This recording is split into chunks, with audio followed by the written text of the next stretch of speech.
Big Deals Experts, o podcast do Investidores VC que reúne especialistas do mercado e insights para impulsionar startups. Olá pessoal, sejam muito bem-vindos ao Big Deal Expert. Esse é um podcast que eu, David Ledson, conduzo aqui com a minha amiga Cris Pinho, onde a gente tem o prazer de quinzenalmente receber diversos empreendedores, conselheiras, conselheiros e pessoas que geram impacto nessa sociedade e trazem ali temas de gestão, governança e o papel do conselheiro, da conselheira, do advisor junto das startups e das empresas. E nesse episódio, a gente tem o prazer e o privilégio de contar com o patrocínio da Minimal Club. Para você que não conhece, são essas camisas que eu utilizo, a Cris utiliza. E a gente tem aqui um brinde especial para a nossa convidada, que depois a gente vai contar, se você ficar aqui até o final do episódio. E para vocês que estão acompanhando, vocês têm um desconto de 15% na camisa da Minimal. Vocês devem pensar assim, o David só tem aquela camisa preta, é porque eu tenho várias camisas da Minimal. E para as mulheres tem a Moon, que é uma camisa personalizada também ali, voltada, vocês têm 10% de desconto. E para apresentar a nossa convidada especial hoje, eu vou chamar a Cris para falar sobre a Sandra Guerra. Então, pessoal, mais uma vez estamos aqui no nosso Expert. E eu quero lembrar que a Minimal finalmente agora tem uma linha feminina, então vocês não precisam mais comprar o PP masculino, como eu estava fazendo. Que todas as minhas camisas são PP masculino, são ótimas, mas agora estou ansiosa para ganhar a minha, né? É Moon, né? A Moon. Moon. Muito bem. Gente, hoje eu tenho o privilégio de trazer aqui uma conselheira super experiente, colega minha do IBGC, ex-presidente do Conselho do Instituto Brasileiro de Governança Corporativa, que vai nos contar aqui, e minha professora, num curso maravilhoso de soft skill para conselheiros, que me foi absolutamente fundamental para eu ser uma conselheira decente. Então, hoje eu tenho o prazer de ter aqui a Sandra Guerra, que vai compartilhar conosco suas experiências, sua trajetória e a sua percepção dessa nossa vida de conselheiros nessa nossa sociedade tão complexa. Sandra, seja super bem-vinda. Obrigada por ter aceitado o nosso convite. Imagina, é um prazer estar aqui com vocês, jogar um pouco de conversa fora. Isso. E trazer experiências que espero que sejam interessantes para quem está nos ouvindo. Sempre é. E a gente pode começar contando a melhor de todas as histórias, né? A sua. Então, conta pra gente como que tudo começou, um retrato. Quem é a Sandra Guerra, aonde que ela começou e a gente vai desenvolvendo esse papo aqui. Bom, eu não posso começar de outra forma a não ser falar de onde eu vim. Eu sou fruto da trajetória que eu tive até aqui, né? E por isso eu sou muito grata a tudo que aconteceu na minha vida. Inclusive momentos muito tristes. Já conversei sobre isso com Cristina tempos atrás. Eu sou filha de famílias de imigrantes, né? Meus pais já nasceram no Brasil, mas os seus pais vieram no começo dos 1900 para o Brasil. Naturalmente, quem vinha para cá não é porque estava no bem bom lá, porque aí não vinha. Não vinha não férias, entrava, né? Num navio que nem sabia direito, ia para a América, né? Mas não sabia direito que América ia. Isso. Dormindo lá na classe, a gente fala de dog class em avião, aquilo lá, sei lá que classe que era, né? Então, naturalmente, vinham de uma situação de dificuldade muito grande, tentar descobrir a América. Então, minha família era uma família de origem simples, as duas. Eu sou metade italiana, ao lado da minha mãe, 50%, e ao lado do meu pai, 25% espanhol, 25% português, ou seja, uma belíssima salada latina, né? Meus pais foram operários, né? Moraram em São Paulo desde sempre. Meu pai teve uma origem um pouquinho lá no interior, mas muito pouco. Então, morava em São Paulo e trabalhava em fábrica. A minha mãe era escondida no banheiro quando chegavam os fiscais, porque ela era uma menina, né? O meu pai era um sujeito muito cativante, o curso que ele fez foi o segundo, contabilidade, que era um curso técnico, nunca exerceu, cara excelente de relacionamento, um sedutor de marca maior, foi para vendas, né?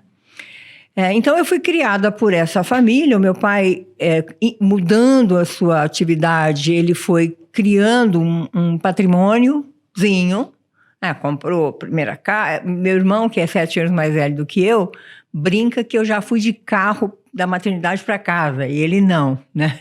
Porque eu já nasci no bem bom. E aí eu tive estudo, a oportunidade de estudar, não tive nenhum incentivo para fazer faculdade. Na minha família eu tinha uma prima médica, de resto todo mundo se preparava para casar e aprender todas as coisas que estavam em torno disso, né?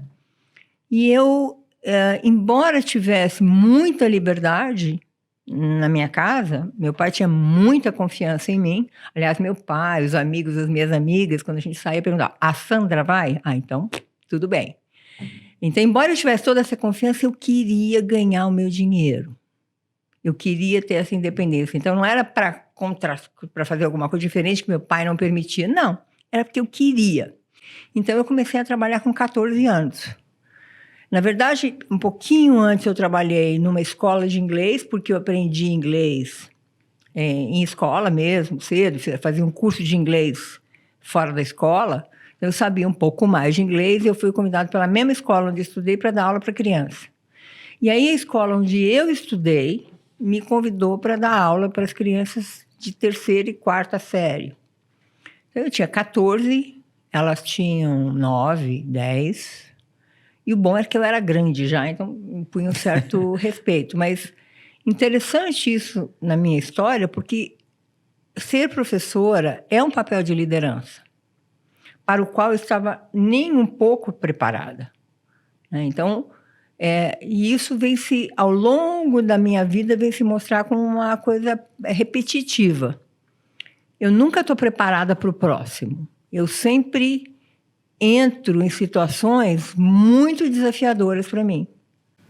Eu encontro, depois nós vamos falar para onde eu fui, mas eu encontro pessoas da minha primeira carreira, né? Eu costumo dizer que a minha vida se divide em 3 carreiras, que falam assim: mas Sandra, como você está envolvida com governança hoje, vindo de onde a gente veio? Né? As pessoas não entendem como foi a trajetória, mas foi tomando risco. Foi tomando muito risco que eu fiz essa trajetória. Mas ela começa lá com esses valores, uma família muito, muito baseada em princípios, né? Muito orientada para fazer as coisas direito, impressionantemente, né? O nome da minha empresa hoje é Better Governance, não é um nome criado por marketing, essa sou eu. Sempre pode ser melhor. Sempre. E assim, eu fico feliz por 5 minutos com alguma coisa bem feita. E no minuto seguinte eu já estou inquieta para ir para a próxima etapa. E isso vem da minha família. De fazer direito, de fazer melhor, né? É um valor muito incutido que eu aprendi em casa. Eu acabei buscando um curso de 2º grau que me permitisse trabalhar. Eu fiz secretariado.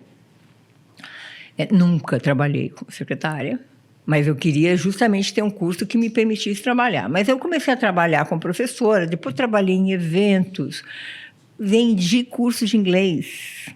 Aqueles que vêm 7, 8 livros que você sai pela rua vendendo, eu vendi. Era péssima. Vendedora. Era péssima, mas disso resultaram amigos, que eu acabei sendo madrinha de casamento, que estão na minha vida até hoje, mas eu vendia muito mal. E aí eu fui para a faculdade, a princípio, para fazer letras. Eu gostava muito de linguagem e tal. E aí, no primeiro semestre, que era o primeiro semestre que as turmas se separavam, porque no primeiro semestre estavam todos juntos no básico, eu era de tarde, eu estava na noite, tive que ir para de tarde, porque só tinha turma de tarde. Sentei na sala, olhei em volta, vi um monte de senhoritas casadoiras, com uma conversa, algumas até fazendo algum trabalho manual. Eu falei, gente, não pertenço a isso aqui. Essa não sou eu. Então, assim, não foi uma vocação que me levou para depois fazer o curso de comunicação, que foi o que eu fiz, mas foi uma total se sentir fora daquele ambiente que eu estava anteriormente, a despeito de gostar tecnicamente do assunto. Aí eu parei no meio do semestre e fui para a turma da noite em comunicação e acabei me graduando em jornalismo, né? Porque eu também, relações públicas também não era uma coisa que eu me identificava. E dali eu já saí com o meu primeiro trabalho em comunicação. Na minha turma, trabalhava uma pessoa muito conhecida do ambiente de comunicação e de futebol, que é o Milton Neves.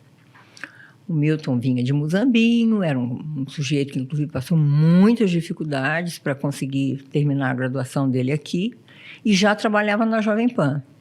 Aí chegou na classe e falou, olha, a PAN está contratando estagiários para jornalismo. Quem quer? E aí fomos 3 de nós.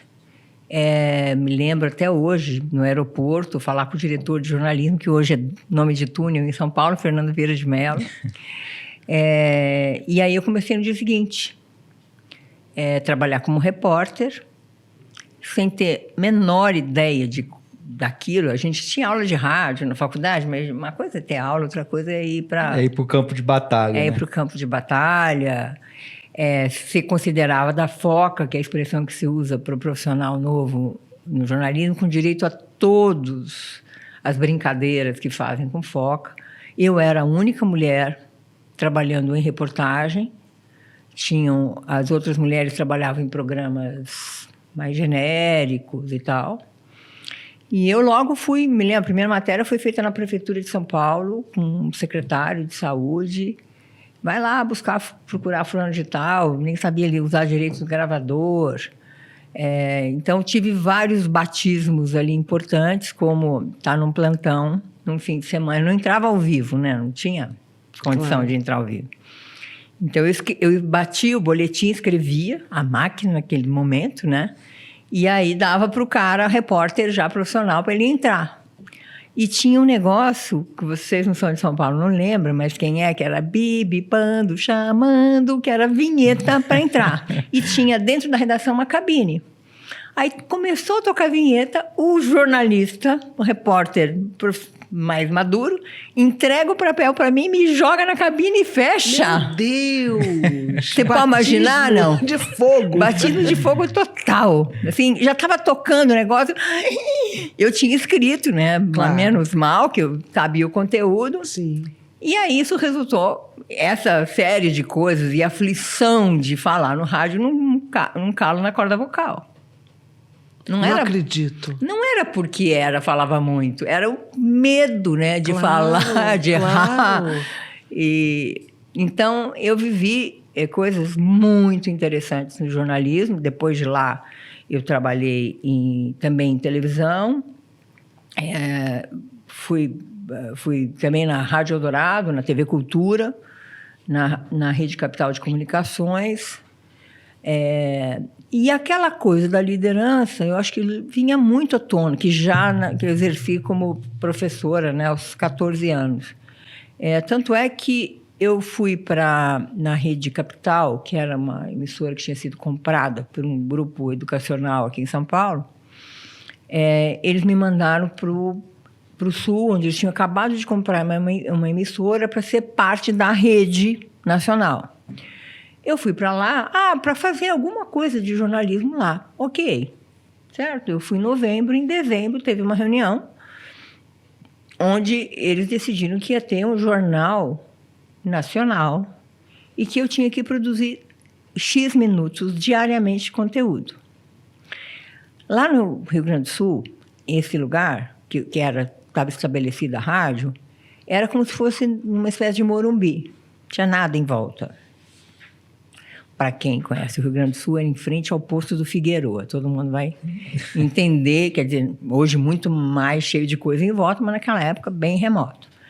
Eu não tinha fontes de notícia, eu não tinha agências de notícia contratadas, eu não tinha rádio escuta, que era o que se utilizava na época. Então, eu saía 4 horas da manhã com o meu carro. Vagando. Ia para 0 hora, ia para o Correio do Povo, que eram os 2 jornais, esperava os jornais saírem, comprava os jornais, voltava para a redação, escrevia notícia para os locutores lerem às 7 da manhã. E aí, o dia começava e eu estava tentando montar um time, né? Então, eu entrevistava pessoas, fazia o dia inteiro. E aí, de noite, eu não ia para casa, porque eu tinha 21 anos, eu acho. Morria de medo de dormir, né? Porque sabe que com 21 anos você dorme, pega no sono. Então, eu juntava 2 sofazinhos, 2 poltroninhas, uma em frente para a outra na recepção, dormia até a hora de sair para buscar os jornais. E isso foi quase que uns 2 meses e eu tive um esgotamento total. Eu fui no médico lá, porque começaram a nascer os gânglios aqui atrás. O cara falou, olha, você não tem nada de fósforo nisso, não tem nada. E não pense que porque você tem essa idade, isso passa batido. Você vai ter, esta marca vai ficar em você. Bom, resumo é que eu acabei criando esse time. Eu era uma mulher no Rio Grande do Sul, paulista, seja carioca no Rio Grande do Sul, não seja paulista, porque não é a melhor, não é o melhor dos mundos, né? Então, vamos dizer que o mundo não estava aberto me acolhendo, né? E quando eu cheguei, tinha um jornalista que, àquela altura, ele tinha uns 60 e poucos anos, que não gostou nada da minha chegada e que tinha acabado de contratar uma moça grávida, sabendo naturalmente que ela estava grávida. Ele criou uma condição. Então, foi muito difícil, um exercício de liderança. Eu não tinha ferramenta nenhuma naquela altura do campeonato. Então, aí começa essa história que eu falei, que eu estava sempre em posições acima, vamos dizer, das minhas competências instaladas, onde que eu tinha que entregar acima dessas competências, né? Eu fiquei 1 ano e pouco lá, voltei, continuei atuando em jornalismo, mas eu era muito inquieta. Eu não entendia de administração, mas intuitivamente, eu acredito, eu achava que as empresas de comunicação eram muito mal geridas, muito mal administradas. Meu pai dizia que todo jornalista era um pouco rebelde, eu era um pouco disso. Mas depois que eu aprendi administração, eu vi que eu tinha razão. Tanto é que muitas dessas empresas não sobreviveram, ou não sobreviveram no mesmo estágio, com o mesmo nível, com os mesmos proprietários até hoje, né? Então, eu logo criei, com 2 outras sócias, uma empresa de assessoria de comunicação. Então, a veia de empreendedorismo veio logo. Isso era paralelo à minha vida de empregada de emissoras. Como jornalista, a gente tinha um regime de 5 ou 7 horas, era a regra, era a lei isso. Tinha que ter um registro profissional para trabalhar como jornalista. Então, nós fazíamos, cada uma tinha o seu emprego e a gente empreendia com a nossa empresa que chamava Mútua. E isso ficou por algum tempo. Depois, as sócias tiveram chamados nas suas vidas profissionais que davam mais limitação. A gente botou a Mútua atrás, guardado ali na minha casa, numa caixinha, até que eu saí. Depois eu passei a ser chefe de reportagem da Rádio Dourado. Trabalhei, antes disso, na Rádio Dourado e TV Cultura ao mesmo tempo, porque eu tinha 2 empregos de 5 horas cada um, que nunca eram 5 horas, naturalmente, vocês vão imaginar. Quando eu saio da Rádio Dourado, eu tinha acabado de casar, eu penso o que eu vou fazer. Eu falo, vou resgatar a empresa. Resgatei a empresa, num primeiro momento sozinho, depois uma sócia voltou, depois essa saiu, teve uma outra. Então, eu continuei atuando algum tempo eu acho que foram 5, 6 anos, trabalhando só com essa empresa, né? E daí, no plano Collor, a sócia resolveu que ela queria sair, que não era isso que ela queria fazer. Eu fiquei um pouco desencantada e pensei, eu vou mudar de vida. Pensei que eu ia, talvez, abrir um café. Franquias era uma coisa que estava iniciando naquele momento, início dos anos 90.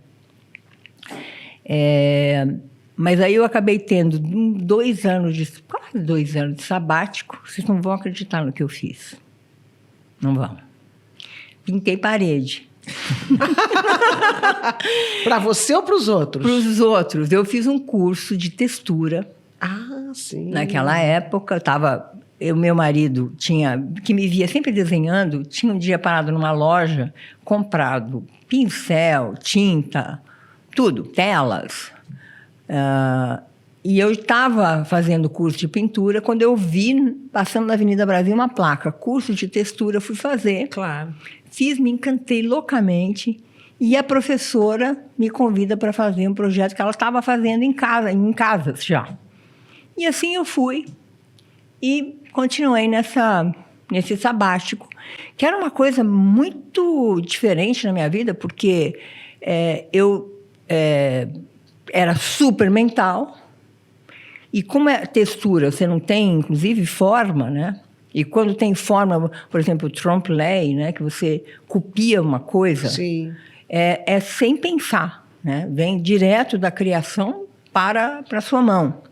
Então, foi um exercício muito gostoso, mas depois de um tempo, aquilo já não me satisfazia, eu precisava daquela... Deve ser um exercício ótimo, inclusive, porque uma coisa que está me passando na cabeça, a gente tem que sempre fazer essa mescla, né, Sandra? Porque eu acho que, por exemplo, a gente agora, que só faz trabalho muito intelectual, de leitura e tal, de reflexão, tem que ter uma coisa assim que vai aliviar seu cérebro. Tem. Eu não dormia, eu sou uma pessoa tão mental, sempre com isso aqui tão carregado, que eu tinha uma dificuldade gigante de dormir. Né? É super importante que você dê um espaço para o seu corpo agir sem a interferência desse negócio aqui. Né? Coisa mecânica, mesmo que seja artística, não interessa, mas que você possa fazer uma coisa que seja completamente diferente daquele trabalho intelectual do dia a dia. Eu demorei para aprender isso, para achar tempo para isso, porque nunca achei, mas hoje, por exemplo, o que eu faço é dançar. Ai, que delícia! Eu dança de salão, pelo menos 2 vezes. Mas essa faz parte da minha frase, quem dança, seus males espanta. Exatamente. Não, e você não tem ideia como espanta. Porque você, além de você entregar o seu corpo para o movimento, é uma coisa é um exercício maravilhoso, mas é uma coisa super prazerosa. Eu esqueço da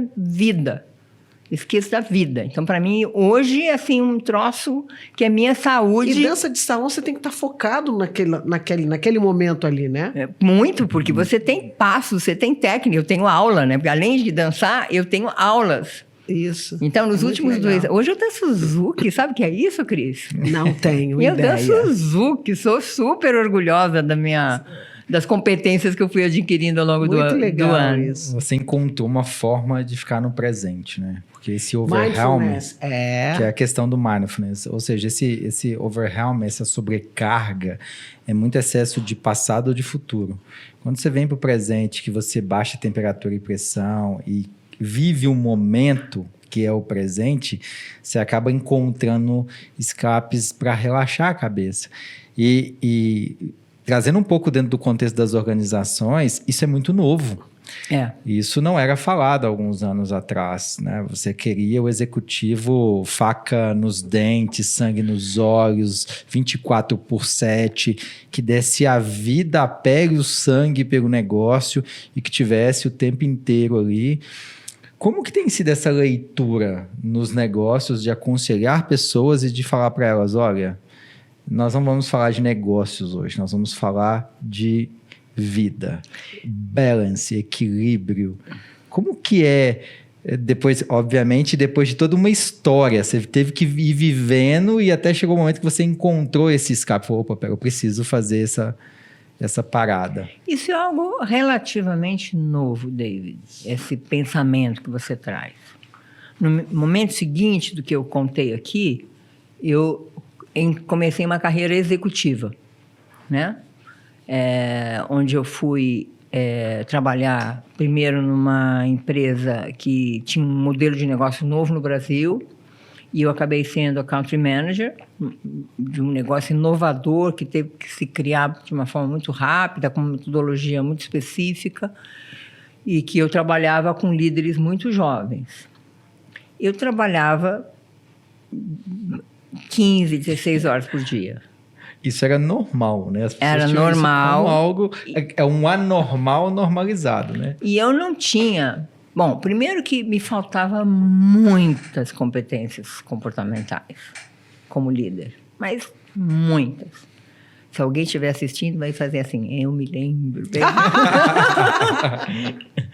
Eu me lembro, porque me faltava muito. Eu vinha historicamente, na minha casa, de um nível de exigência gigante. O meu pai, que era descendente, falava isso em relação ao pai e avô deles, eu me lembro, ele vinha almoçar em casa no tempo que São Paulo permitia que você almoçasse em casa. E eu falava, não, pai não vai trabalhar, agora está chovendo. Meu pai respondia, o rei manda marchar, não manda chover. Claro que ele ouvia isso do avô dele, na época que tinha rei em Portugal. O rei manda marchar, não manda chover. Ou seja, vamos embora. E essa era a minha característica, que eu aprendi em casa. E eu impunha isso aos meus liderados. Inclusive, eu não tinha a menor noção que o meu nível de energia, o meu pique, o meu nível de busca de excelência era um e do time era outro. Eu super me enxergo em você, porque é muito natural. A gente tem uma rotação diferente. A gente fala assim, é sanguíneo, é aquela coisa mais enérgica. E às vezes você chega no ambiente numa rotação 200 por hora e o time está a 30, 40 ainda, o choque é muito forte e a gente não percebe na forma, no tom. Agora que a gente vem dando espaço para aprender e discutir, ouvir. Isso é quase assédio moral dele, é isso que ela quer dizer. Exatamente, é o que eu tô querendo trazer. Esse é o ponto. Cris. Hoje a gente já tem até nome para isso, assédio moral. Só que nós não tínhamos esses refinamentos conceituais. Era tudo, o meu ritmo é o certo e você tem que me acompanhar, se não me acompanhar, tá fora. A sua ética do trabalho era imposta sobre os seus liderados. E era assim, para mim tudo justificava, porque era para fazer bem, para fazer direito. Então, a intenção era muito boa, né? Que até não tem uma frase sua, que está sempre se preparando, entregando o melhor. Só que a gente não pensava muito na forma. Não. Era a época, né? O que começou a cair a ficha para mim? Ficou todo mundo doente. Não chegou a esse ponto, graças a Deus. Que eu saiba, não teve nenhum caso assim. Mas eu comecei a ver no rosto das pessoas, dos meus liderados, porque essa é uma outra coisa que eu tenho. Em geral, eu percebo na pessoa com que eu estou falando alguma coisa antes que ela mesma perceba sobre si. E isso irrita muito as pessoas. Eu não tinha noção disso. Eu estava, mesmo no telefone, foi a mesma coisa com voz. Aí eu falei, mas por que você está com receio disso? A pessoa falou, não estou com receio. Eu notei o receio na voz. Eu notei o receio, mas a pessoa não sacou. Uhum. E a pessoa fica super irritada com isso. Como assim? Né? Então, eu comecei a ver no rosto dos meus liderados aquela cara de pavor, E eu não quero provocar isso nas pessoas. Eu não quero fazer isso. Eu quero fazer direito, eu quero fazer o melhor, etc., mas eu não quero fazer isso. Eu tinha um coach nessa época, a gente estava numa empresa e toda a situação propiciava, vamos dizer, essa intensidade, porque nós tínhamos sido comprados por um private equity liderado pelo Deutsche Bank. Foi uma das poucas transações na época de 2000. Exatamente antes da bolha de internet, era uma empresa de tecnologia de informação, serviços de TI. A gente descrevia uma pequena IBM, naquele momento sem ter os grandes equipamentos, né? Ela tinha serviços de TI de integração. E a gente, quando nós entramos, a ideia era a gente fazer um IPO em Nova York, que era onde acontecia naquela época, em 3 anos. Tanto é que foi por isso que eu já estava totalmente envolvida, deixamos de falar do IBGC, onde eu me envolvi no grupo que fundou o IBGC em 95, paralelamente a essa carreira executiva. E eu fui do primeiro conselho do IBGC, em 95, né? Fiquei 6 anos no conselho. E num dado momento, eu contratei a primeira funcionária do IBGC, os documentos do IBGC ficavam atrás do sofá da minha casa, eu fui a primeira que assinava como chama aquilo que quando você vai alugar alguma coisa, você pega um... Fiadora. Eu era fiadora do IBGC para alugar os primeiros espaços que a gente teve. E aí, nós tivemos um primeiro executivo em tempo parcial, trabalhando remotamente, um americano, que ficou alguns meses e depois disse que a família, ele era americano, que a filha morando nos Estados Unidos, que ele não ia poder continuar. E o Bent Hallquist, nosso fundador, que eu conheci no tempo que eu tinha a empresa de consultoria de comunicação, falou: Sandra, você assume? Porque eu estava em between jobs, eu estava mudando de um trabalho para outro. Eu falei: Bent, eu posso a qualquer momento ter que aceitar um. Tudo bem, se você tiver, eu assumo. Porque, gente, tempos românticos de empreendedores, certo? Todo mundo faz tudo. A gente não faz, inclusive em governança, as melhores práticas. Eu era conselheira e, ao mesmo tempo, tinha um papel executivo, né? E eu acabei me mergulhando tanto naquilo, né, que eu comecei a falar: não, acho que eu não quero mais uma posição executiva, acho que eu quero continuar nesse mundo. Uhum. Até que eu recebo o convite para ir para essa empresa, CPM, recebi uma carta que dizia que via com muitos bons olhos o fato de eu ter esse envolvimento com o BGC e que eu poderia continuar, não tinha que abrir mão daquilo. E lá eu tinha um caso de governança para acontecer, porque ia ter uma listagem em Nova York, etc, etc. Acabei indo, foi uma experiência fora de série, eu fiquei 5 anos lá, uma vivência absolutamente acelerada debaixo de private equity. Então, estou contando isso, porque isso era uma carga para eu ficar mais pilhada do que eu normalmente já era. O tipo de input que o seu ambiente proporcionava. E aí, você vivendo aquilo intensamente 24 horas, o seu comportamento acaba reagindo. Exato. E aí, ao mesmo tempo que eu tinha toda uma área eu entrei como diretora de marketing e fui ganhando áreas ao longo do tempo. Fui ganhando marketing, eu tinha marketing de comunicação, passei marketing intelligence, produtos, todos os gerentes de produtos reportavam para os seus líderes e para mim, no ponto de vista de produto, aí passei a ter M&A, até que um dia meu chefe me virou e falou: a gente está mudando a estrutura para ser, em vez de business unit, por solução, por indústria. Uhum. O Márcio, que era o CIO da companhia, vai ser o delivery, juntar todos os deliveries das tecnologias, e você vai ser a CIO a partir de amanhã. Eu falei: quando chega o caminhão de Kaiser? Não dá para tomar uma Kaiser antes? Não, precisava de um caminhão, porque assim, a empresa tinha uma infraestrutura de tecnologia antiga. Como era uma empresa de tecnologia, cada um criava o seu sistema. Nenhum falava com nenhum. Nenhum falava com nenhum. O e-mail de uma empresa de serviço de TI saía 3 vezes do ar por semana. O e-mail, né? E-mail. Ai, meu Deus. São crítica. E aí eu recebo isso, e não é que eu perco todas as minhas outras funções. Não, mantém todas as outras e põe essa junto. Foi em 2003, eu jamais esquecerei desse ano, eu tive realmente um burnout. Um burnout, que não precisava essa palavra. Uma empresa de tecnologia pós a bolha da internet ali. E isso, a gente com um problema de lucratividade gigante, com endividamento que não resolvia, a gente tinha que virar uma empresa onde todo mundo era PJ, inclusive um dos vice-presidentes, para ser uma empresa em 3 anos para fazer um IPO, portanto...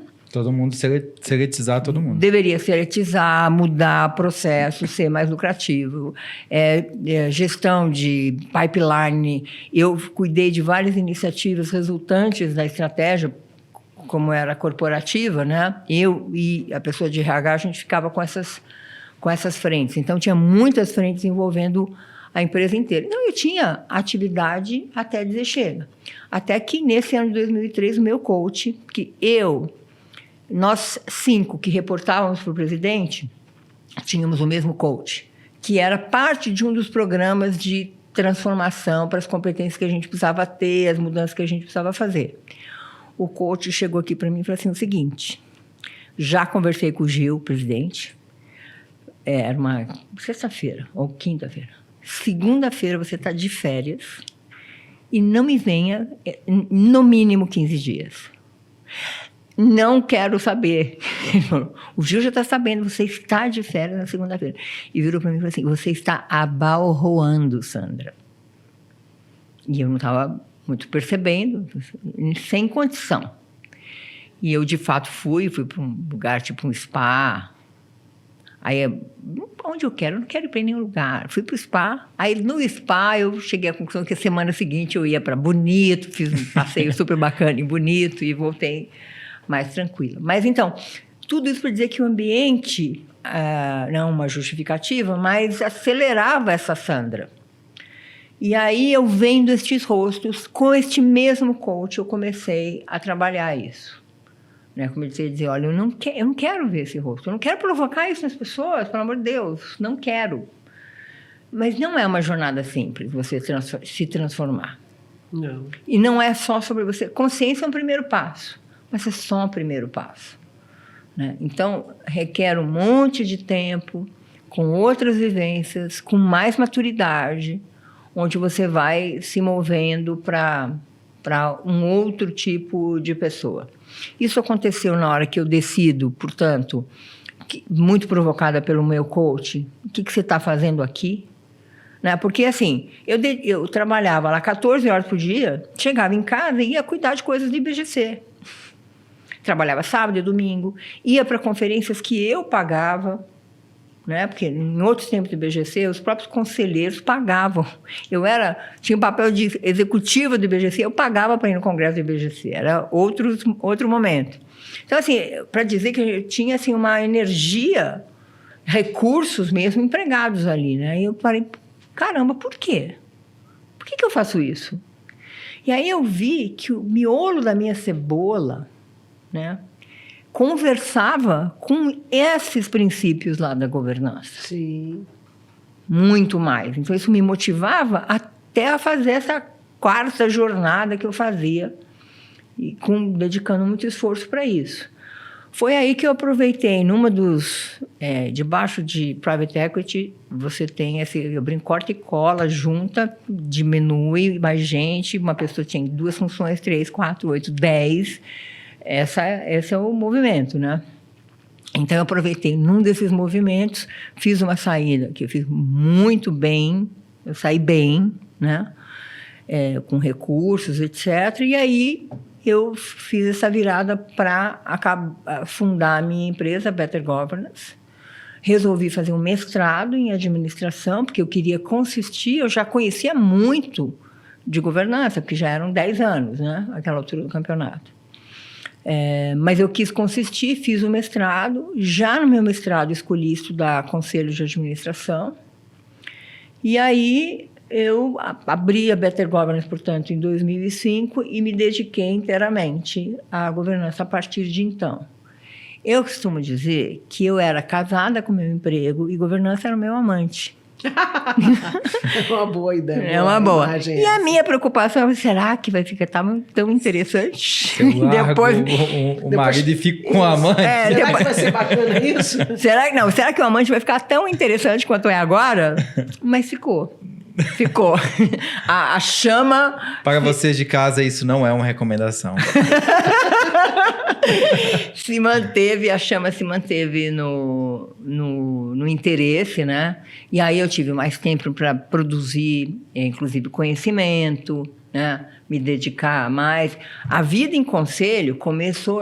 O primeiro conselho foi em 95, certo? Portanto, uma pancada de ano de conselho, Mas o primeiro conselho de empresa foi em 2001, que justamente era uma startup. De uma forma muito interessante, eu fui convidada pelo empreendedor, que tinha um investidor, que era o IP, Fundo IP, investidor profissional, numa empresa chamada Mundo Mídia e que se dedicava, naquele momento, em fazer mídia na internet. Isso era absolutamente... Isso 2001.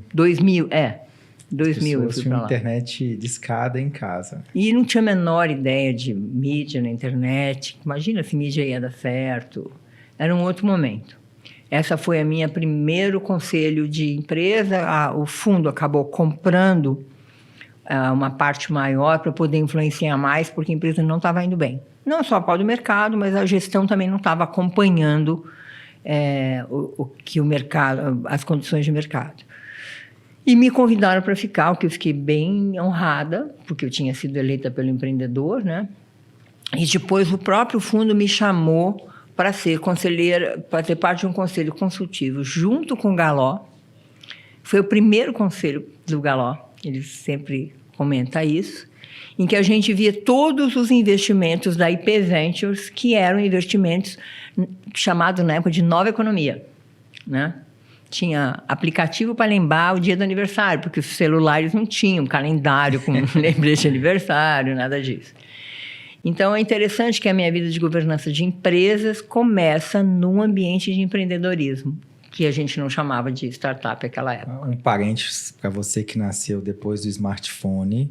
Existe vida pré-iPhone, que muita gente construiu tecnologia para poder chegar, você ter o calendário bonitinho para te lembrar ali do aniversário, né? É isso aí. Então, era um negócio já bem estruturado, os grandes. E como que era, Sandra? Conta um pouquinho os desafios de ser mulher em conselho de grandes corporações numa época que ninguém sabia direito o que era conselho. As pessoas não tinham muita ideia. Isso é novo, né? Recentemente, a gente escuta, até hoje, de alguns profissionais que vieram a ouvir sobre o tema recente. E a gente está falando de 2024. Então, nessa época especificamente, era um desafio não só explicar a importância de um conselho de administração, de um conselho consultivo, de advisors, e como que era esse momento, e como você vem percebendo essa evolução, inclusive até do IBGC, ao longo dos anos, quanto tem sido essa contribuição?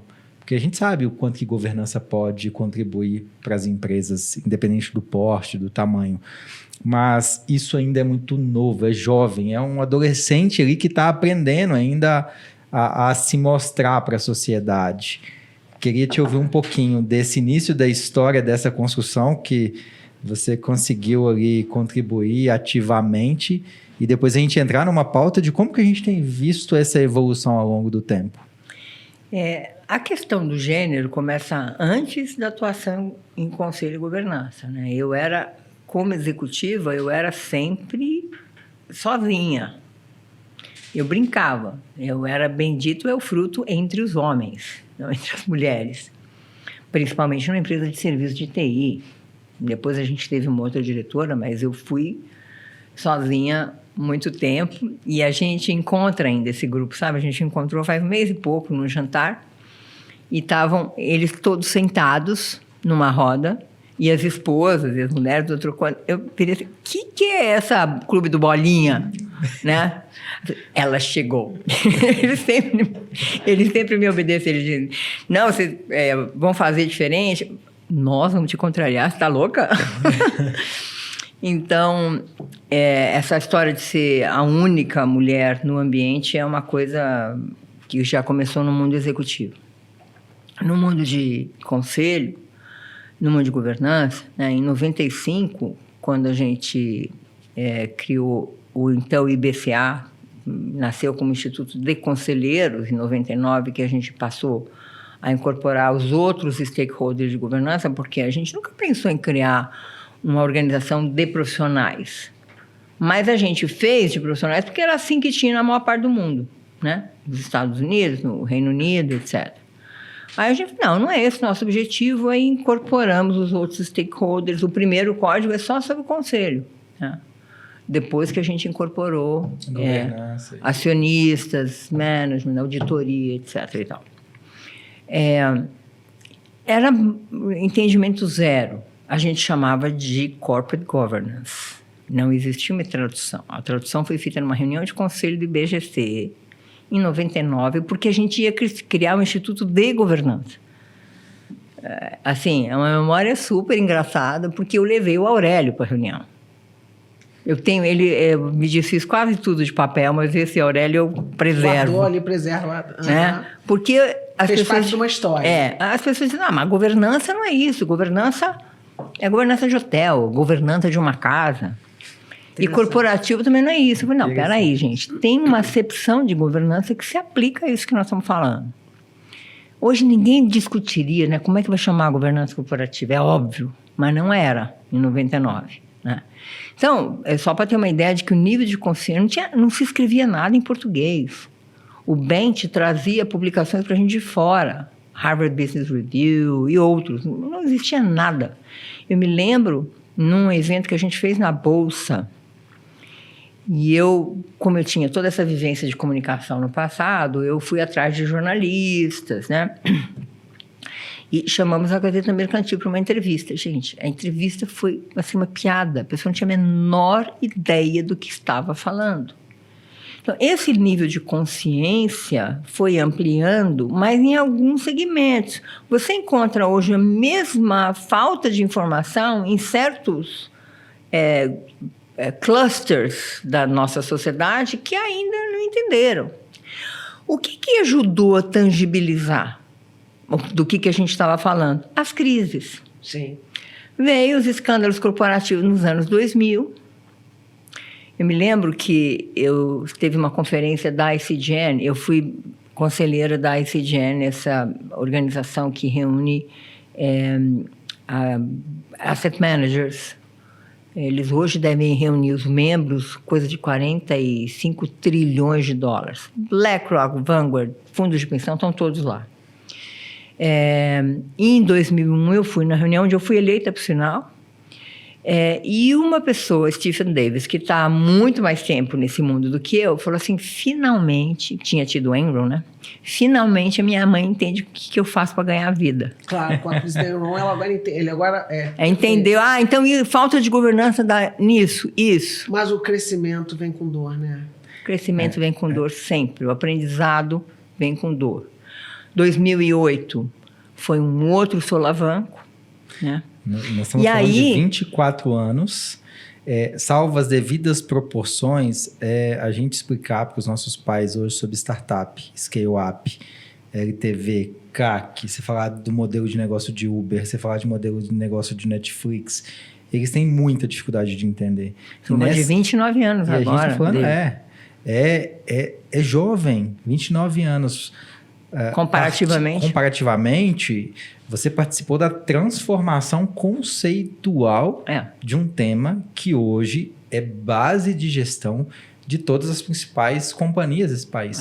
Olha o impacto dessa ação, de um projeto que você começou ali como side job, que é aquele trabalho que você fazia part-time, tinha por amor, por propósito, que você não tinha dimensão do impacto que isso poderia causar no mundo, né? E eu quero aqui deixar um alerta para quem está nos escutando. Eu fui chamada pelo Bent Hallquist para participar da primeira reunião, que foi em fevereiro de 95, no Itaim Bibi, Rua Joaquim Floriano. Era escritório de uma empresa de search. Eu tinha prestado serviços lá naquela minha empresa mútua, lembra, para ele? Ele fez um turnaround numa empresa no Rio Grande do Sul e ele precisava comunicar aos stakeholders, porque teve um monte de demissões, era uma empresa totalmente verticalizada no interior do Rio Grande do Sul, tinha hotel, tinha posto de gasolina, tudo que ele teve que se livrar para tornar a empresa rentável. E ele precisava se comunicar com os stakeholders, certo? Que ele já tinha noção, como sueco, do conceito de stakeholders e práticas, que é uma pessoa que me inspirava muito, porque ele tinha essa visão. E ele estudava muito também, né? Ele trazia tanto material também para poder alimentar ele estudava, a consciência do IBGC. Mas ele já vinha de uma mentalidade outra. Sim, entendeu? A mãe dele mandava carta para a rainha da Inglaterra falando de sustentabilidade. Já tinha um nível de consciência. Era outra história. Então, eu vinha inspirada por isso, mas o nível de entendimento era muito precário.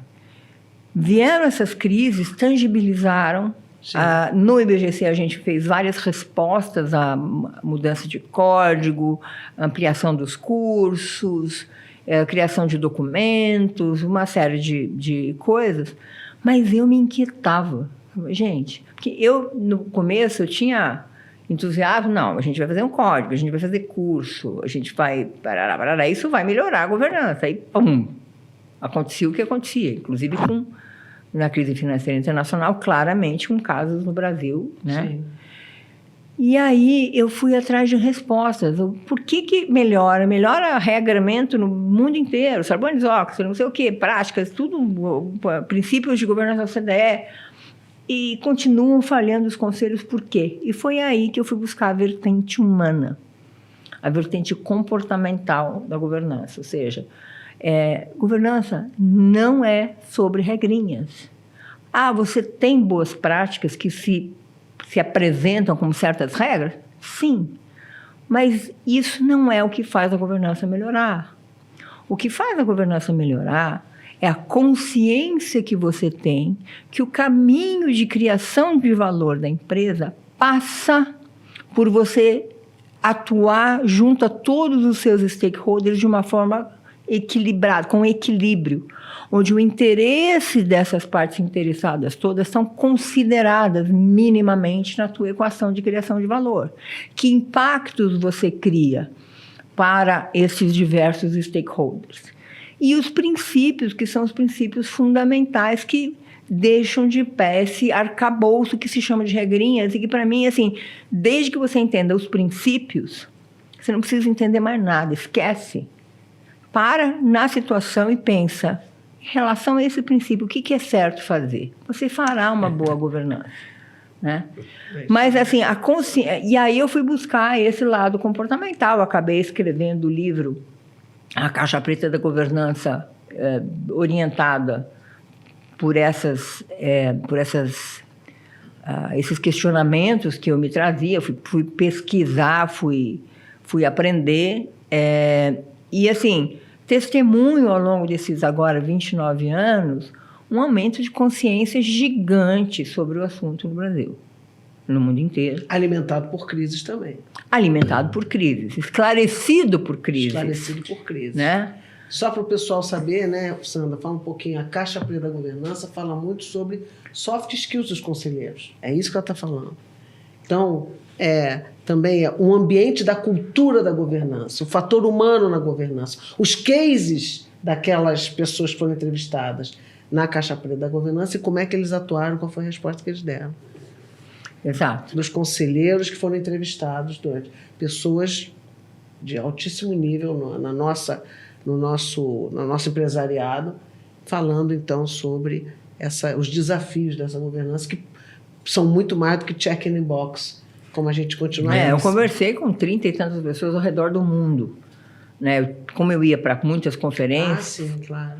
E eu falei, inclusive, com os ícones da governança, né? Sir Adrian Cadbury, do Cadbury Committee, Ira Milstein, Bob Monks. Enfim, eu tive realmente o privilégio de conversar com esses chamados pais da governança, né? E trazendo casos concretos, né? Cada capítulo começa com um caso fictício na forma, mas totalmente verdadeiro no que de fato aconteceu. Aí eu discorro sobre os conceitos e termino com o fim do caso, né?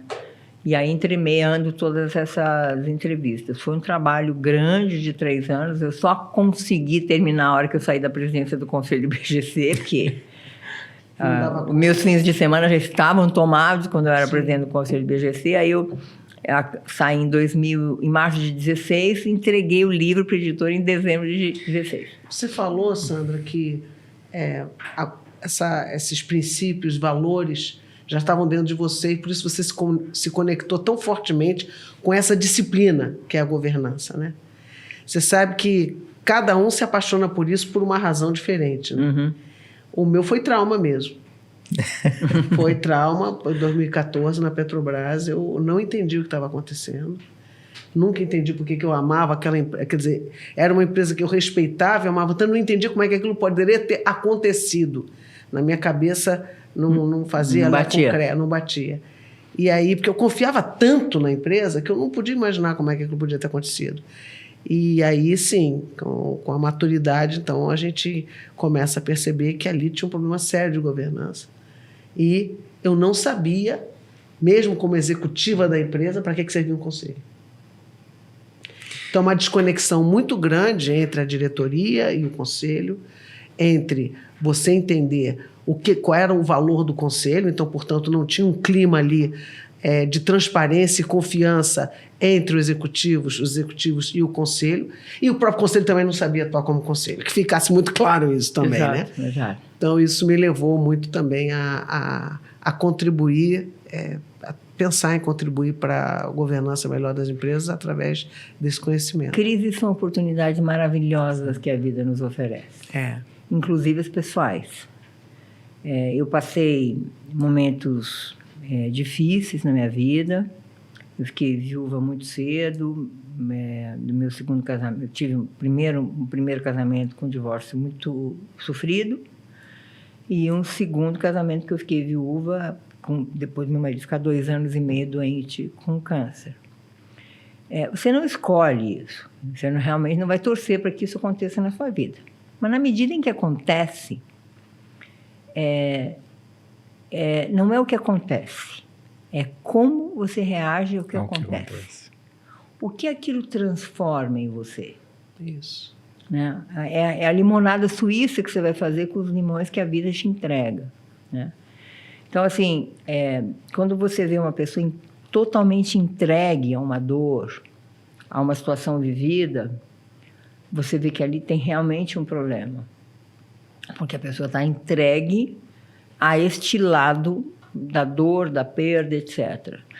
Quando, depois de um primeiro momento, de um susto, você começa a ver a pessoa buscando respostas até do que fazer diferente ou do que transformar daquilo, são escolhas assim, íntimas, profundas e que te salvam muitas vezes de doenças. Sim. Porque se você se entrega àquela dor, você fica doente, né? Então, assim, eu sou grata por estes e outros desafios que apareceram na minha vida, porque eu gosto de mim hoje. E eu sou assim porque isso aconteceu. Senão eu seria outra pessoa. Você sabe, Sandra, tem pessoas que nascem com essa resiliência. Tem outras pessoas que não nascem com essa resiliência. Então, você é uma pessoa muito resiliente. Eu sou muito resiliente. Dores também que eu passei que eu transformei em outra coisa. Mas eu digo para você que mesmo as pessoas que não nascem assim, você tem como você desenvolver isso. Sim. Então, com ajuda e com um bom ambiente, aquela pessoa que parece que tem a resiliência muito baixa e que pode vir a ficar muito doente, ela pode desenvolver isso num ambiente adequado e ela se fortalecer e sair. E a resiliência hoje é uma qualidade que eu vejo muito, muito importante. Resiliência e adaptabilidade para um bom conselheiro. Fundamental, Cris.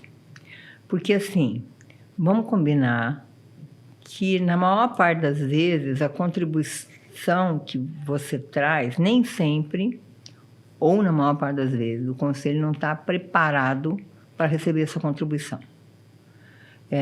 Eu me refiro, claro, à minha história de vida como conselheira, de conselheira independente. Né? Então, eu venho falar de conceitos nem sempre entendidos, compreendidos ou aceitos, que vão contrapor crenças existentes, crenças construídas ao longo de uma vida, de pessoas que são muito bem-sucedidas. Portanto, assim, por que você vai querer mudar? Eu criei valor sempre fazendo assim, por que você quer assado? Aí também a crise é fundamental para você aproveitar a oportunidade. Quando você é conselheiro, tem uma situação de crise, não perca de jeito nenhum esse momento. Aproveite uma boa crise. Não Nunca bote debaixo do tapete. Não, aproveite, porque aí as pessoas se abrem para tentar fazer diferente. Já que a dor é grande, já que o problema é grande, você tem uma certa abertura. Eu tenho uma vivência muito importante em relação a isso, onde só uma grande crise permitiu uma abertura para um outro jeito de fazer as coisas, que antes, na mesma empresa, na mesma configuração, não havia essa abertura. Detalhe, Sandra estava na Vale quando teve uma grande crise que foi Brumadinho. Ela estava lá como conselheira. Então, você imagina você como conselheira, e ela generosamente compartilhou isso, essa experiência dela, com muitos de nós. Foi bem legal. Ou seja, nunca desperdice uma boa crise. Aproveite ao máximo. Isso E te dá resiliência, te dá maturidade, agora, experiências únicas. Você imagina, né? você como conselheiro tendo que ajudar a empresa, porque afinal de contas é sua obrigação, Sim. tá? Em que você vai olhar para a empresa, você não vai olhar para você. Você tem que olhar ali para dizer assim, tá bom, como é que nós vamos contribuir como conselho para que a gente possa superar isso daqui e atender aos reclames da sociedade, aos problemas que a sociedade vai trazer para nós, e é verdade, as cobranças dessa sociedade vai trazer para nós. Onde nós erramos? Essas perguntas difíceis o conselho tem que fazer. Entendeu? E Então, está exposto, né, esse tipo de cobrança, porque o que não foi percebido enquanto conselho para que isso acontecesse. E essa é a grande discussão que a gente até traz na nossa imersão aqui de advisors. sim, Você, enquanto conselheiro, nessa situação, qual seria o seu papel? Enquanto escuta ativa, diagnóstico, entendimento, direcionamento, cercando todos os aspectos que possam, de alguma forma, impactar ou minimizar o impacto ali. E esse é o grande desafio que a gente tem. A estrutura de governança, como que ela está sendo desdobrada dentro da operação dessa organização, e a organização está preparada para receber esses inputs, essas orientações, essas trocas e essa sinergia para gerar valor, né? Primeiro, eu tenho uma preocupação grande, que assim, a gente vê um exército de pessoas querendo ser conselheiras. um exército, Sandra. Um exército. E eu diria que uma grande parte dessas pessoas não tem o perfil para ser um conselheiro. Foram excelentes executivos, alguns se transformam, adquirem outras competências, mudam de chapéu, mudam de visão de mundo. Conseguem mudar isso. Mas muitos não. A gente encontra gente em conselho que é o executivo sentado lá, Assume até o papel do executivo. pensando em uma abordagem que não é a de conselheiro, né? Então, assim, em geral, se subestima muito o tempo que é necessário para ser conselheiro. A pessoa faz uma equação, eu era executivo, ganhava X, agora, como conselheiro, eu tenho que ter quantos conselhos para formar um X parecido? Fria. O cara não sabe nem por que ele quer ser conselheiro. Por quê? A resposta, eu já perguntei isso uma vez numa dessas aulas que a gente tem que dar no IBGC, né? E aí a pessoa perguntou, não, eu queria fazer transição de carreira, vai ser muito bem. Eu sempre pergunto assim, gente, vocês sabem por que vocês querem ser conselheiros? Uma das pessoas me respondeu, eu quero ter mais flexibilidade e ganhar a mesma coisa. Essa resposta está errada. Está muito errado. Os motivadores, eles estão Não errados. pode ser você querer ser conselheiro porque você quer trabalhar menos e ganhar mais. Você não está nem entendendo qual é o seu papel. E nem a responsabilidade e as consequências disso, né? Você está ali para você, por exemplo, você trabalhar para a perpetuidade daquela empresa. Isso é a coisa mais importante. Aquela empresa, ela está gerando riqueza, ela está gerando emprego, e você quer que aquilo lá permaneça por os próximos 30 anos. Esse é o teu trabalho ali. E esse trabalho é feito em grupo. Ou seja, não depende só das suas competências, depende da sua habilidade de interagir com Perfeito. pessoas que nem sempre estão querendo interagir com você, porque você vem com outro papel. Então, assim, o tempo que eu vejo que as pessoas calculam que elas precisam para ter um conselho, não fecha conta, né? Eu, por exemplo, sempre fui muito parcimoniosa em aceitar conselhos, porque eu tenho a minha consultoria, então eu tenho o tempo que eu dedico para a minha consultoria. Ainda bem, quando entrei no Conselho da Vale, por exemplo, eu falei, eu não vou pegar nenhum outro conselho, pelo menos por um ano. Porque eu tenho que aprender esse bicho grande desse jeito. É verdade. Chegamos, Isabela Saboy e eu, as primeiras 2 conselheiras independentes do Conselho da Vale, e pedimos uma série de reuniões. O pessoal brincava que o conselheiro da Vale não sabia o que era piezômetro. Isabela e eu sabíamos nos primeiros 15 dias, porque a gente pediu reunião com os 3 executivos que cuidavam de barragens. Na época tinha também fertilizantes, que depois nós vendemos o negócio. Então, mas a quantidade de reuniões que a gente fez na largada, a quantidade de visitas, operações que a gente pediu para fazer, eu regularmente buscava interagir com os executivos. Eu faço isso até hoje. Eu quero conversar com todo executivo que reporta para o CEO, inclusive o CEO. E não é eu vou conversar sobre a área, sobre a empresa, mas eu quero entender de onde ele veio, que família, o que ele espera para o futuro. Eu quero conhecer a pessoa que está atrás dessa história. Como a gente quer conhecer a pessoa que está por trás do founder. Exatamente. Fundamental. Não é o executivo, né? É a pessoa. Qual é o seu background, o que você construiu, sua origem, o que te fez estar aqui hoje? Então, há 20 dias eu tive reunião com o executivo que cuida de área florestal e eu vi ele na reunião, a gente fez um planejamento estratégico, então eu vi vários inputs dele, tinha uma percepção, né?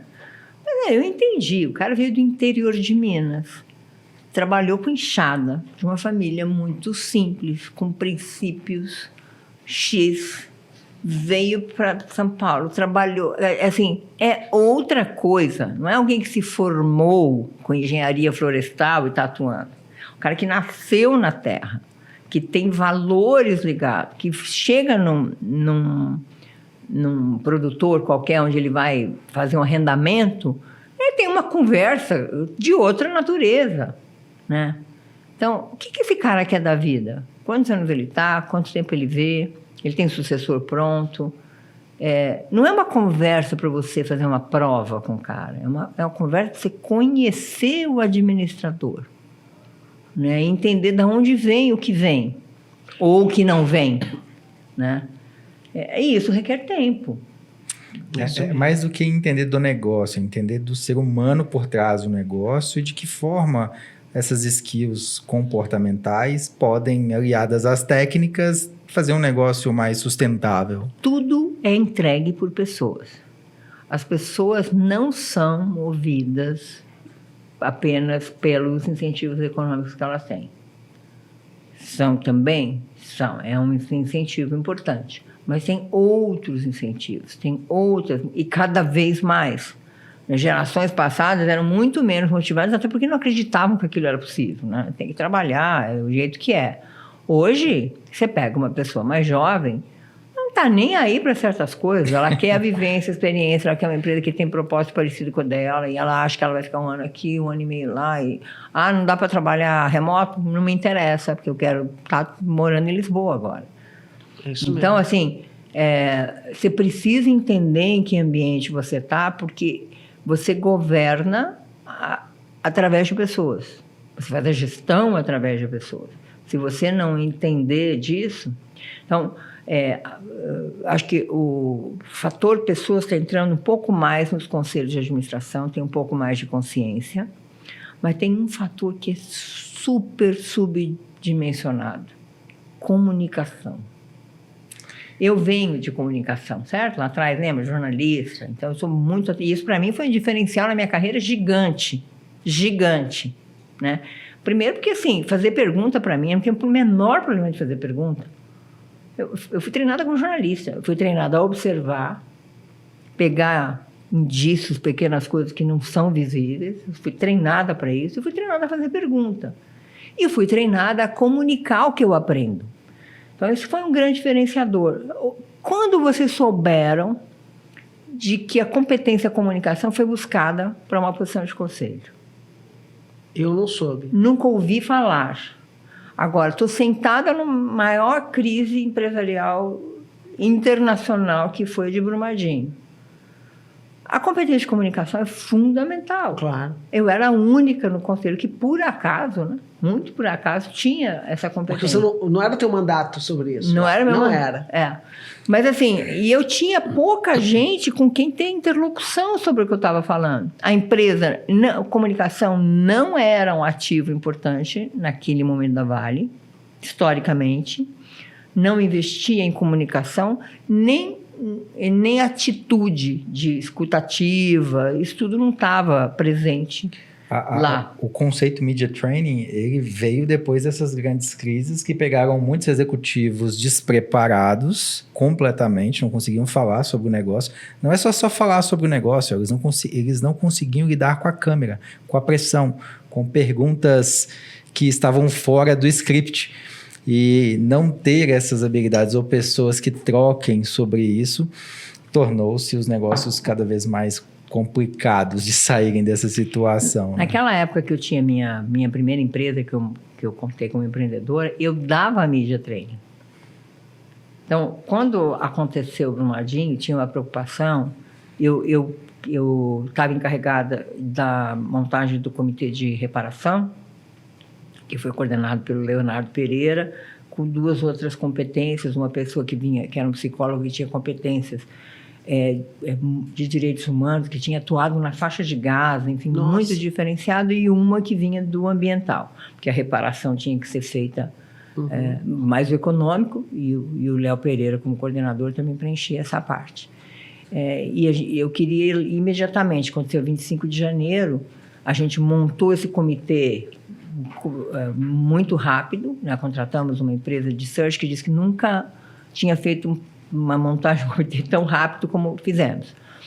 E éramos para ir dia 2, o comitê foi no dia 2 de fevereiro, mas o conselho estava muito reticente ao fato de eu ir. Não, vai expor, chegar lá tem jornalista. Os executivos queriam muito que a gente fosse, que eu fosse, né?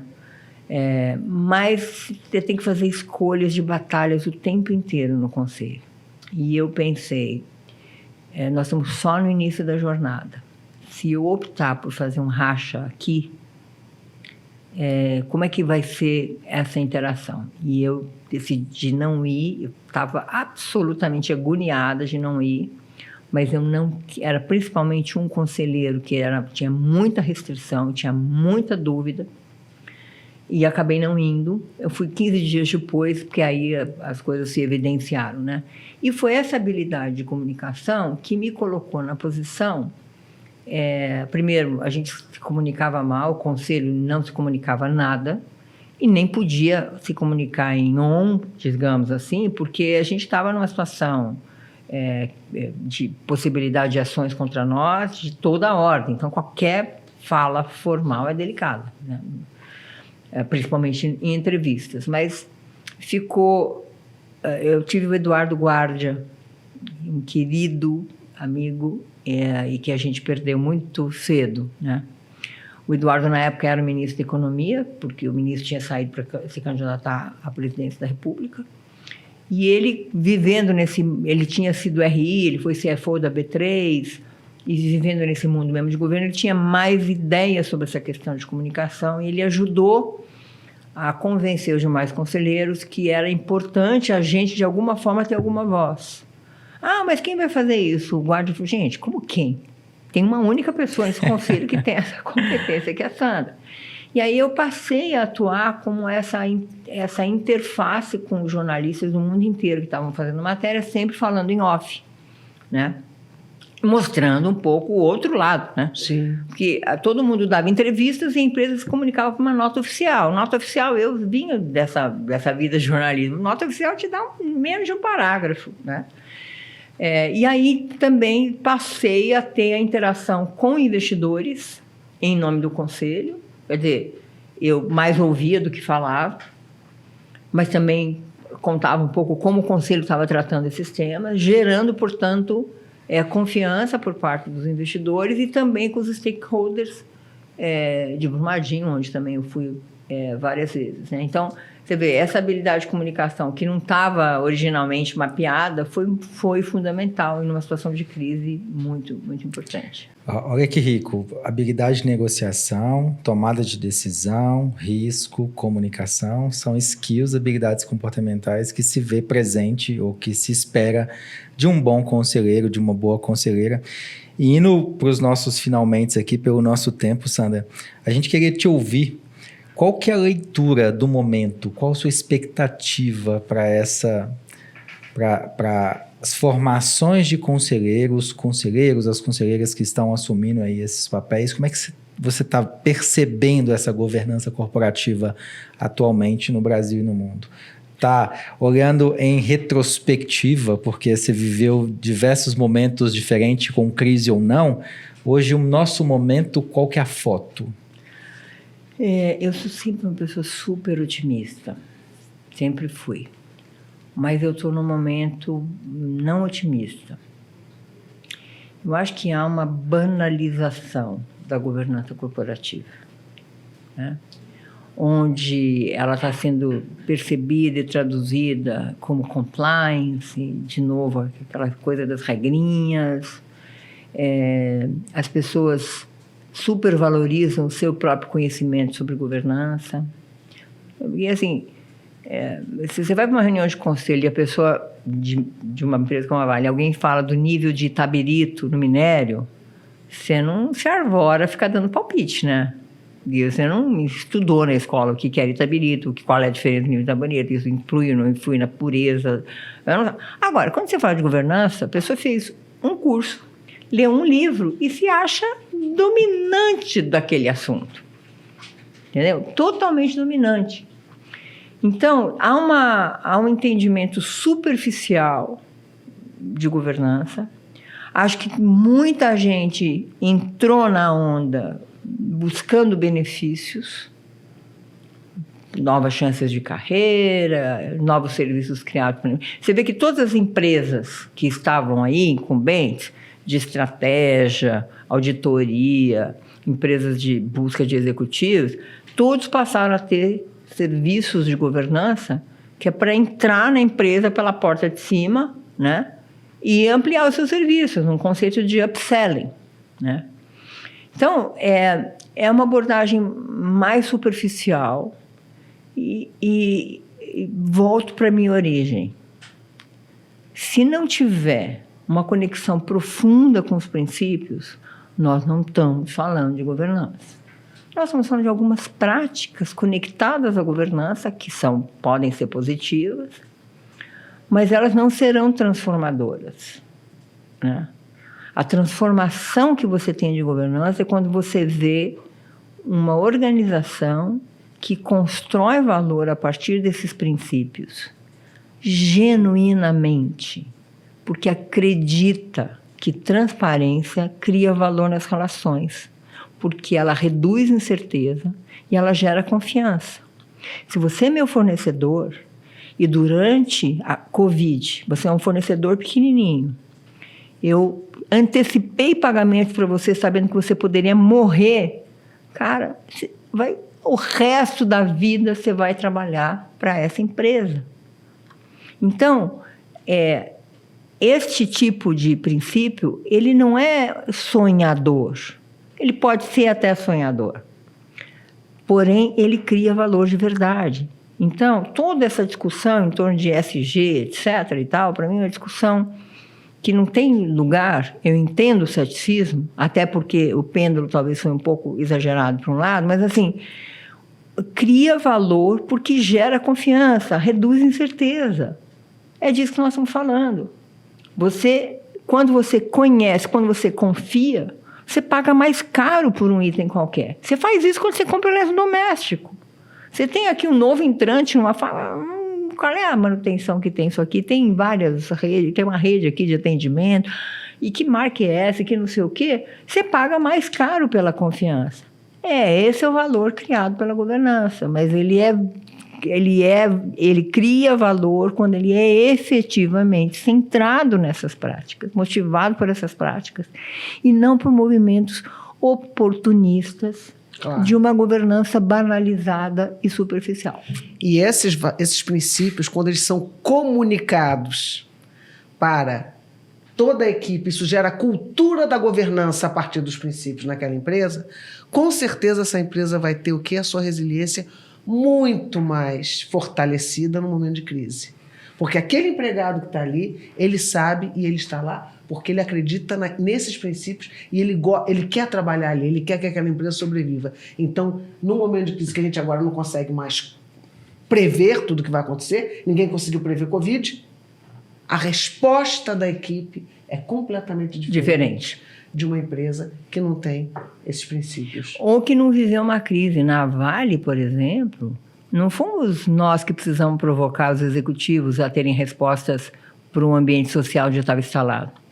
Eles estavam tão machucados com a vivência, que machucou muito cada uma das pessoas que trabalhava lá. Claro. Que eles estavam sensíveis para os stakeholders. Eles vieram com o plano de antecipar pagamento para o fornecedor, de criar uma condição, criar crédito e outros caminhos para manter uma série de pequenos fornecedores vivos.